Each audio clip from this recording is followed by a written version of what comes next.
The name of Allah, the most beneficent, the merciful. Dear students, Assalamu alaikum. Welcome to our course, Applied Linguistics. Our today's topic is error analysis, as you can see on the first slide, error analysis.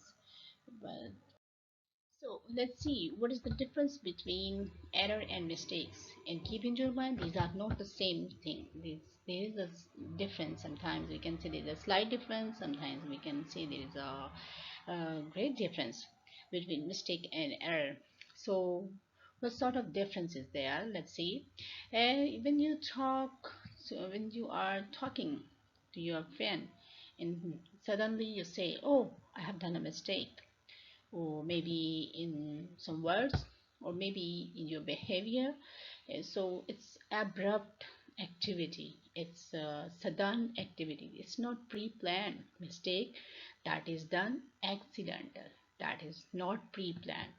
So keep in your mind when there is a problem in words, in behavior, in any activity, and that is not pre-planned, it could be, definitely it could be a mistake, not error.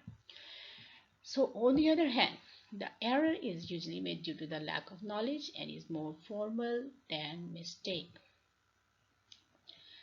For example, machines never make mistakes, but rather they make error.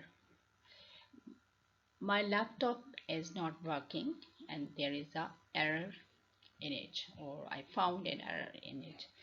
I will not say that my laptop is not working and I found a mistake in my laptop. So error is more systematic, or it could be, if we talk about the talk about the student, a learner, it may be some sort of lack of knowledge is involved over there, maybe some incompetency or some, but we can say not sufficient knowledge over there. That's why a learner makes mistake. So what the main difference what we can see here, it's a formal, error is formal, and mistake is not formal, it's accidental. Moreover, mistakes ordinarily cause correspondence breakdown at the degree of both spoken and composed talk, and are probably going to prompt misconceptions. So what we can say, there is a problem, correspondence problem, but a little one. It's not too much problem. There is no serious problem in correspondence. Means there is communication. Communication could be possible when we are making mistake, or it may not don't cause correspondence breakdown and can be corrected by the student himself or herself during learning the target language. If a learner is involved in written process, or in he or she is doing writing or practice of writing or any activity related to writing, so it could be corrected by the students. It could be some type of spelling mistake, it could be some kind of a little grammatical mistake. So sometimes maybe he or she is not too much conscious and he has done a mistake in a certain way, or maybe it's a lack of time, shortage of time, that any other reasons could be involved. So what we can say, mistakes may not be a serious problem in correspondence, and it could be corrected by the student himself or herself during that activity. Error is a systematic deviation, happens when the student has not command over language items such as specific phonetic structure. Or what we can say, phonetic structure means sometimes a learner has not proper knowledge of phonetic phonetics, or phonology or phonological structure, or maybe some sort of problem he or she has. So maybe in pronunciation, he has some problem in pronunciation. For example, take the example of Pakistan or Pakistan. In Arab countries, or in Arab language, or in Arabic, there is no pa sound. Like we say, being Pakistani, we say Pakistan. The An Arab learner most probably will say Pakistan, not Pakistan. So maybe it could be some sort of problem phonetic structure on the basis of phonetic structure. Or an example of morphological error is the production of such errors as women's or sheep's or furniture's. Maybe it's a morphological error. A learner wants to make plural of singular nouns and he or she is unaware the irregular structure, or sometimes he or she has least knowledge related to this singular or plural structure. So as he has learned uh, to make or to put s with the singular noun like boys, boy or boys, cat or cats, book or books, he or she assumes that putting by s it will be a plural pronoun. So a lexical error could also be there. It involves inappropriate direct translation from the learner's native language or the use of wrong lexical items in the second language, or what we can say related to translation, idioms we can find out over there in some sort of problem when we try to understand idioms or such sort of things. So mistakes are akin to slip of the tongue. It's what we can say. If we do mistake due to the slips of the tongue slip. That is, they are generally one-time only events. Or mistakes mean one-time activity most of the time. Most, not in every cases. In our homes, we can see our kids and children, they are making mistakes and we always warn them, it's your mistake, don't repeat it. And they are repeating the mistakes, they are doing again and again that mistake that they have done already, or despite of the fact that we warn them that it's your mistake, don't repeat it. Anyhow, mistake, and we want to make clear to our children, mistakes means one time activity. If you are repeating the same mistake again and again, it means some sort of other problems are could be over there. So make realize to your children that mistake, don't repeat your mistake. The speaker who makes a mistake is able to recognize it as a mistake and correct it if necessary. And as our children, we can see they don't think that it is necessary. That's why they are repeating their mistakes. Oh, an error, on the other hand, is systematic. It's organized, not organized, but we can say it's a systematic. That is, it's likely to occur repeatedly and is not recognized by the learner as an error. Learner is unable to understand whether he is involved in the error activity or in the error process. He or she understands that he's doing, or he or she is doing the right thing. So that's why there is no process of self-correction as in mistake. We can say it could be possible by the learner, by himself or herself, to make the corrections of their mistakes. But in error, when they are committing error, it's not possible. In most of the cases, it's not possible because they have least knowledge, lack of knowledge is involved over there, or they are not well aware of their errors or problems or issues related to language, especially if we talk about the applied linguistics and the language issues. So it could not be possible to be corrected by himself or herself. So after discussing the difference between error and mistakes, and I hope you understood very well what is an error. So in applied linguistics, when we see if learners or students of especially MPhil, they select the topic of error analysis, in most of the time they use the word mistake and error intermingle. They intermingle this term or this concept, error and mistake. Sometimes they are using mistake, sometimes they are using error. So make clear that we are dealing with this course of applied linguistics and we are dealing with language issues, language problems, we will use the word error. So definition of error analysis, what we can say, error analysis could be defined as a procedure used to identify, categorize, and explain the errors committed by foreign language or second language or L2 learners. It is considered as the most appropriate tool for analyzing learners' errors.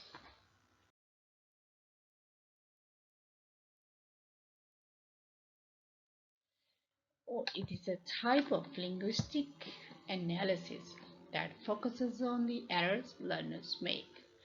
Unlike contrastive analysis, the comparison made is between the errors a learner makes in producing the target language and the target language form itself. So this is the difference in error analysis and in contrastive analysis. In contrastive analysis, the analysis is done through through mother tongue to target language. Whereas in error analysis, the analysis is done from target language to target language itself. So in contrastive analysis, the comparison is made with the native language, whereas in error analysis, comparison is made with the target language to target language. In contrastive, from native language, from mother tongue to target language. So this is the main difference between contrastive analysis and error analysis. Schaumann and Stenson, they discussed that the task of error analysis is to explain and analyze why one aspect of the target grammar has not been adequately acquired, whilst a second aspect of the target grammar is learned without any difficulty. Akhter also claims that error analysis deals with the way people learn and use a language. When we talk about error analysis, its nature and purpose, we came to know that until the late 60s, when the initial researches were written, the prevailing theory concerning the problem of second language learning was behavioristic theory. At that time means most of the researchers believe in behavioristic theory, and according to the behavioristic theory, that a learner learns a language, especially we talk about the language. So second language learner learns the language by repetition, by imitation, by doing practice again and again, and there is an important role of reinforcement. According to that theory, teacher must use reinforcement or activities that are done, positive activities or positive response. If it is done by the learner, teacher must use positive reward. He or teacher must give them positive reward. So errors were therefore predicted to be the result of the persistence of existing mother tongue habits in new language. So because the prevailing theory related to error analysis was behavioristic, and theorists or behaviorists believe that continuously if the if a learner is committing errors, it is due to the effects of mother tongue or existing mother tongue habits in new language. So most errors were described to interference, and consequently a major part of the applied linguistic research was devoted to comparing the mother tongue and the target language in order to predict or explain the errors made by the learners of any particular language background. So the what we can say tendency of the researchers towards the comparison of the mother tongue and the target language means most of the researchers were doing related to these topics, comparison of mother tongue and target language, and to know the issues related to errors that are made by the second language learner. Behaviorist account of second language learning was coming to be seriously questioned because there was a criticism on behavioristic theory. This was a result of the interest which psycholinguists influenced by Chomsky were beginning to show the first language acquisition. So the difference between here, we can see now they started to think about the first language acquisition, not uh, second language learning. So it was natural that one should ask whether the cognitive process which came into play in the first language acquisition were the same as those used in second language learning. And indeed, in the early 70s, which marked the beginning of serious empirical or practical research into second language acquisition, so this was the question which was supermost in the minds of the researchers at that time. Means we are talking about the 1970s.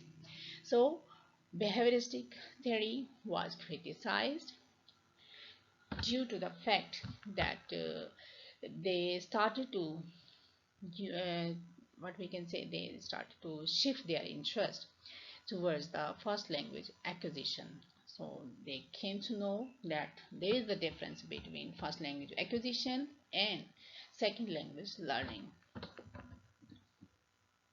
And also they started to think and they started to analyze, they started to investigate that the cognitive processes, means in our minds when we learn first language, when we learn when we acquire mother tongue or L1, the mind, our brain works in the same way when we learn second language. So this was the interest of the researchers at that time in 1970s.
Then the notion of natural sequence came up on the perspective by the linguists and for second language learning, and it was suggested widely and accepted with considerable support from experimental evidence. Means the data was gotten related to this topic or related to this concept of natural sequence. They got confirmation. Natural sequence. So the relevance of these findings for language teacher is clear. Means if we could establish the natural order in which a knowledge of the second language is gradually built up by the learner, as in L1 or mother tongue, a child is involved in acquisition of mother tongue. He is not forced to attend the class. He's not given punishment. He's not, he or she, I'm talking about the child who is learning mother tongue, he's acquiring mother tongue. So there is no forceful activity or forceful environment. In a happy and relaxed environment, a child is busy in talking, in interaction with mother, or he or she is learning his or her L1 or mother tongue without any great effort So, in natural setting, as a child learn his or her mother tongue, second language learner must also be involved in that particular natural sequence or natural setting, so that they can understand or they can learn the L2 like L1, although it's not possible. So then what we can say here, if we could establish the natural order in which a knowledge of the second language is gradually built up by the learner, then the materials, particularly the structural syllabus, could be graded upon a more solid basis than the current one, which is mixture of some concepts of the usefulness and some idea of linguistics dependency, but certainly not on any psycholinguistic evidence of language learning.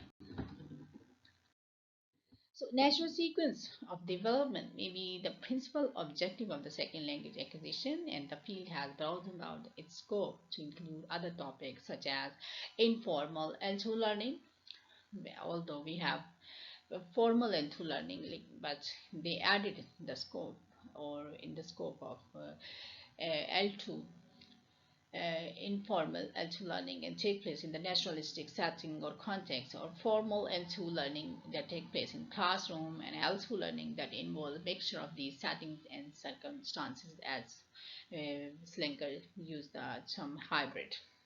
So there is now a greater awareness, and under natural circumstances, language are acquired through the need and attempt to communicate, that is through conversation.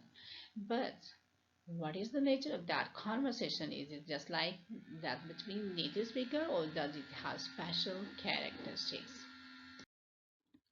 So studying second language acquisition in terms of when we talk about it in a natural context, a natural setting or natural sequence. So studying second language acquisition in terms of the language learner's error is something that foreign and second language teachers have always done for very practical reasons. So through the results of the examinations and the tests and the errors that second language learners commit are a major factor in the feedback system of the teaching learning process. So it's very important that the foreign language teachers should be able to not only identify the errors but also understand the linguistic reasons for their occurrences. So it's not very important that a teacher must have awareness and identify the errors, but also have their solutions or understand the reasons and to find out the solutions.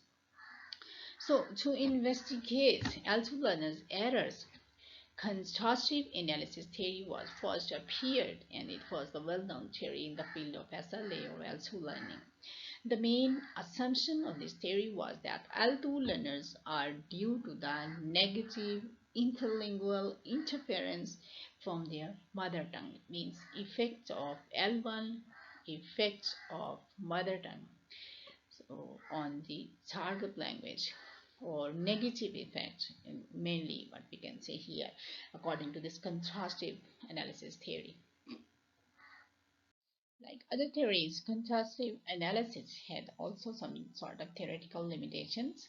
So number one, generally the main criticism was that not all the similarities between the L1 and the target language were easy to be mastered, and nor were all the differences complicated or difficult. Number two, furthermore, contrastive analysis was also criticized as being insufficient for describing L2 errors by comparing structural differences between L1 and L2. So there was no clear-cut policy or clear-cut instructions related to this, as what we can say comparison of L1 and L2. Or interference from L1 is not only the reason for the occurrence of the error in SLA, therefore there was need to employ another approach in order to clearly describe EFL learners' errors. So in the field of second language acquisition, Error analysis was first published by Stephen Carter and his colleagues in the late of 1970s and became a very popular approach for describing L2 errors. And it was considered, according to the behavioristic view, it was considered that the committing error, it was a big fault, and it was what we can say a great problematic for learners, and teachers used to scold their learners or students for committing mistakes, or sorry, for committing errors in their spoken and in their written form. So it was what we can say, it was considered a very bad thing if learners made mistakes. But when we came to know the theory of error analysis, we also understood and we also got this notion that committing mistakes is not very bad. It could be helpful, it could be assistive, or it could be very, what we can say, encouraging step to learn a new language.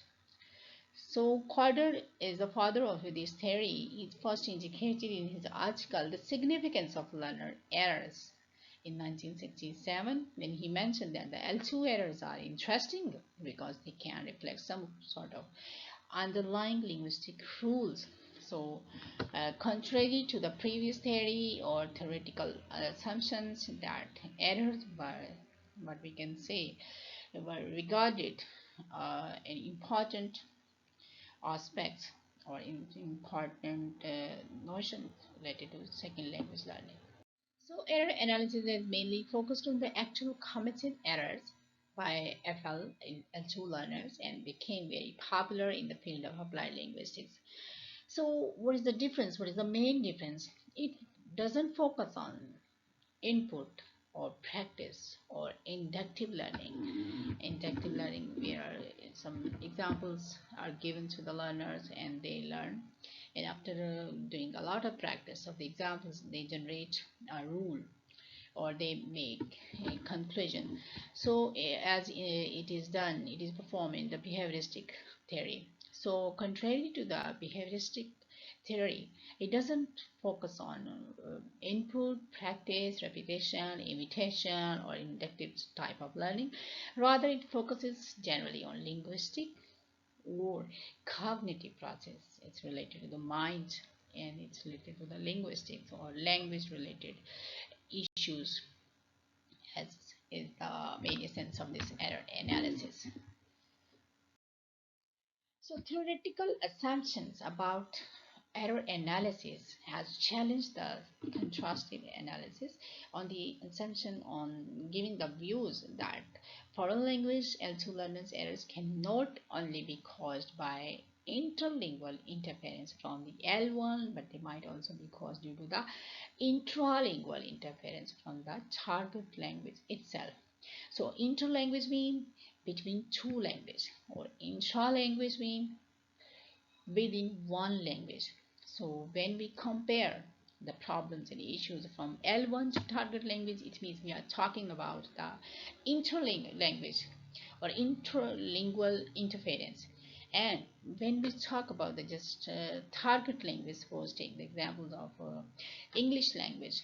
So within one language, what sort of problems could be created? What sort of issues? What sort of errors could be done by the learners? So we focus on just target language and it's called intralingual interference. In simple words, error analysis acknowledges interference from L1 as one of the sources of the L2 errors, which makes it to some extent related to the CA, contrastive analysis. So according to error analysis, a greater number of errors made by FL learners are similar regardless of their mother tongue. So such errors are caused due to intralingual interference or transfer.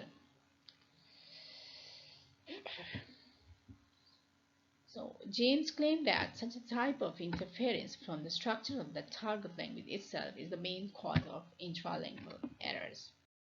So here you can see the example of interlingual errors and intralingual error.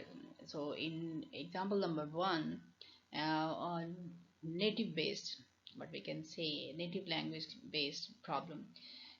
For example, a French speaker who is learning English as a target language, he would use the infinitive form or infinitival form rather than ing form, as in English it's a ing form.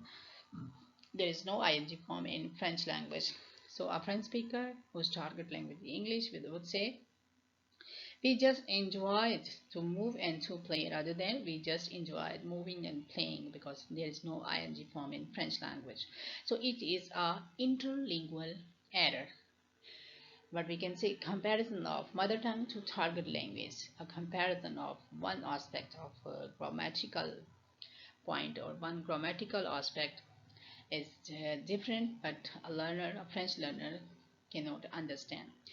Next, intralingual errors or intralingual errors means, here you can see the examples of regularization, right? Means any speaker whose target language is English and he has learned the ed form. When we want to make present to past, we use d or ed form to make it past, like he acted um, excellently, or acted, like he has learned this rule to put d or ed after the at the end of the verb to make it past tense. So he will choose when he is committing intralingual errors. Any language speaker or any language speaker whose target language is English, he would say he comed yesterday, right, rather than he came yesterday. Here I want to share my own experience with Nigerian friend. When I was doing my PhD from University of Dhaka, Malaysia, and there was a Nigerian friend of mine, and she was talking about her husband, and she told me that she had gotten a hostel, a family hostel in Tradewin, oh, sorry, not in Tradewin, in Maybank, and he told me that my husband would come in the second semester. It was her first semester, and she was talking about that. Although I have gotten residence in family hostels, but my husband would come in the next semester or second semester. So she was using the word my husband will come, not come, will come in the second semester. So it was very funny to hear her language at that time. So I enjoyed her speaking very much. So error analysis serves two main purposes. The first one is to provide data from which inferences about the nature of the language learning process can be made. And the second one indicates to teachers and curriculum developers which part of the target language students have most difficulty producing correctly and which errors types detract most from a learner's ability to communicate. So according to the aspect coder, there are two main objectives of error analysis, one theoretical and the other one practical or applied. The theoretical objectives checks the validity of the theories, such as the theory of transfer. So what sort of data could be collected according to this theory of transfer, or what sort of the findings could be gotten by applying this theory of transfer. So what is the theory of language transfer means? The replication of rules from our first language to the second language is called language transfer. Means, as we can say, we have discussed, the French speaker was using the infinitive form rather than ing form. So replication of rules from first language to the second language is called language transfer. Our knowledge and understanding of L1 impacts our understanding of L2. So this process of language transfer, also known as linguistic interference, cross meaning, and L1 interference. So in other words, this objective can help in understanding how and what are EFL learners while studying a foreign language. So the next objective of error analysis is the applied objective, and that is what we can say a practical objective. So it's related to the concerns and the logical purposes, and it enables the teachers to understand what sort of pedagogical issues could be there while teaching second language to his or her learners, or to identifying the errors, what sort of effective methodology or pedagogical endeavor could be possible. So it's related to the pedagogical purposes, means it's related to the teacher's methodology while teaching second language. So this objective enables to the learners of L2 to learn their target language more efficiently and effectively by using the previous knowledge of their dialects for pedagogical purposes. So if a learner has a previous existed knowledge related to different variation of the language, or its socially and geographical variations, our learners knows about those variations, so it could be helpful for his or her learning of second language. So once L2 errors are analyzed, the nature of problem and the difficulties encountered by the learners will be identified. So identifying such difficulties can therefore help ESL teachers to pinpoint and highlight their students' weakness, and hence revise their teaching methods and learning materials accordingly, according to the level, according to the need and demand of the learner. He will modify his pedagogical practices to get more effective output. So it's end of our today's lecture. Goodbye. Take care.